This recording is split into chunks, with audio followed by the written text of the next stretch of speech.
Hello, ഞാൻ doctor ജീനാൻ, gynaecologist ആണ്.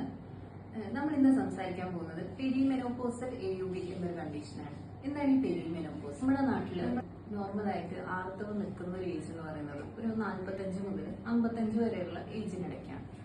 അപ്പോൾ ഈ ആർത്തവം നിൽക്കുന്ന ആ ഏജ് മുതൽ ഒരു 5 കൊല്ലം മുമ്പേ ഉള്ള സമയം മുതൽ ഒരു ആർത്തവം നിൽക്കുന്നതിന് ഒരു 4-5 വർഷത്തിന് ശേഷം ആ ടൈം പീരീഡിനെയാണ് നമ്മൾ പെരിമെനോപോസ് എന്ന് പറയുന്നത്. ആ സമയത്ത് 90% സ്ത്രീകളിൽ നോർമലായിട്ട് തന്നെ ബ്ലീഡിങ് അധികമായിട്ട് വരിക, അല്ലെങ്കിൽ ബ്ലീഡിങ് കുറയുക, ബ്ലീഡിങ്ങിന്റെ ഡേറ്റുകളിൽ വ്യത്യാസം വരിക എന്നത് കാണാറുണ്ട്.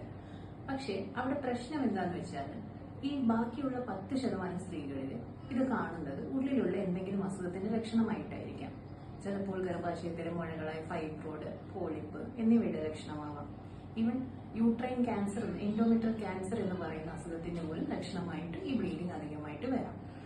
അപ്പൊ നിങ്ങൾ എപ്പോഴും ശ്രദ്ധിക്കേണ്ടത്, ബ്ലീഡിങ്ങിൽ എന്ത് വ്യത്യാസം വരുവാണെങ്കിലും എപ്പോഴും ഡോക്ടറെ കൺസൾട്ട് ചെയ്ത് വേറെ കുഴപ്പമൊന്നുമില്ല, അതൊരു നോർമൽ ഫൈൻഡിങ് തന്നെയാണ് എന്ന് ഉറപ്പുവരുത്തേണ്ടതുണ്ട്.